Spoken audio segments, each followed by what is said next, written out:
The president there stopped short of pinning the blame on Russia thus far.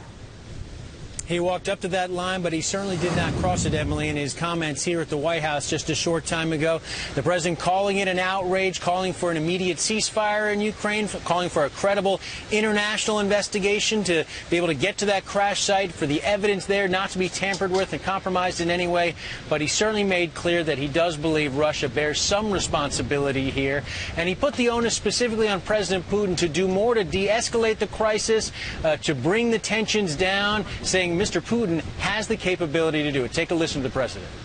If Mr. Putin makes a decision that we are not going to allow heavy armaments and the flow of fighters into Ukraine across the Ukrainian-Russian border, then it will stop. And again, the president pointing out that the United States at this point believes that this was a missile fired from a Russian missile system, but not clear exactly who had their hands on the trigger, exactly where it was launched from. Some of the details still to come. But the president made the suggestion, Emily, that we might get those details over a period of time, 24 hours, 72 hours, maybe within a week or a month. But he said it gave the impression, certainly he believes, those details will come out. So should we expect the United States to ratchet up sanctions again? And how much pressure is there for that? Well, the president certainly made clear that he's prepared to take that step if necessary, if Russia, again, does not take action. But I think it's pretty clear from his comments today, his message that this is a wake-up call for Europe and the rest of the world, that he really would like to see the Europeans take the lead. You know, there's been a gap between what the Europeans have imposed in terms of sanctions, what the United States has imposed up until this point. I think the United States would very much like to see the Europeans take the lead. Emily, they obviously suffered the biggest loss here. More than 150 Dutch citizens, German citizens aboard this aircraft. The president would like to see Europe take the challenge on. Of course, the difficulty for them, their economic ties with Russia. And Hillary Clinton also said the same, that the Europeans should take more responsibility when she spoke with Charlie Rose. What about Congress? What kind of pressure from Congress is the president facing?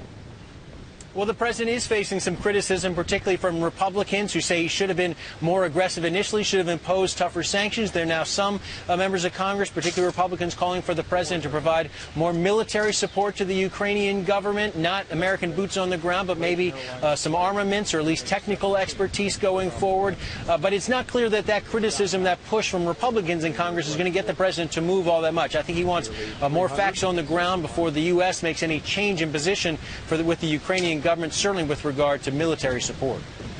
Peter, how much can the FBI and the NTSB do in this investigation? We spoke with former NTSB Chair Deborah Hersman, and she said there are protocols for this, even though it's in a foreign country, even though it is in a war zone. Certain rules and protocols need to be followed.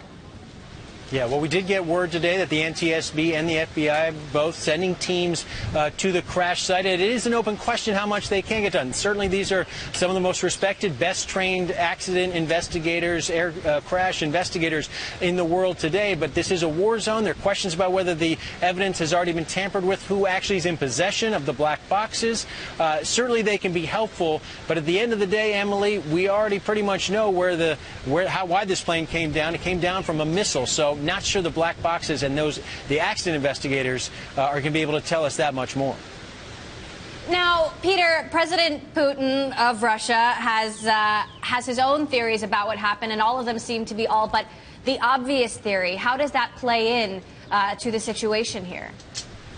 Well, you know, this is President Putin today, even again making the claim that he's the peacemaker here, that he's the person calling for all of the sides to de-escalate the crisis, that the Ukrainian government needs to do more to de-escalate the crisis, that the responsibility ultimately is pinned on the government for allowing this to happen over Ukrainian soil. It's an argument he's been making throughout this crisis, and it remains to be seen if it's an argument he can continue to make going forward. If the evidence points to, at a minimum, that this was a Russian system given to the separatists, or perhaps, as even the president and the administration has not ruled out the possibility that Russians directly aided in the actual execution of this missile strike from on the ground.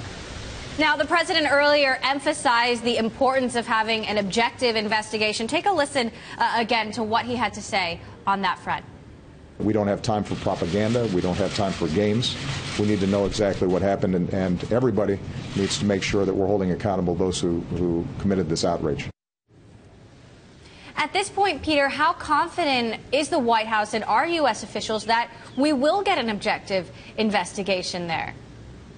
I think they have real questions about it, which is why not only the president but his UN ambassador Samantha Power making the call today, putting a line in the sand effectively, that there needs to be a credible international investigation on the ground, that they need access to the crash site, which, as we talked about, has already potentially been compromised and evidence perhaps tampered with. Real questions about what that investigation will result in, and at a minimum, certainly asking for the Russians not to interfere. Questions, again, about where those black boxes are going and who's in possession of them right now.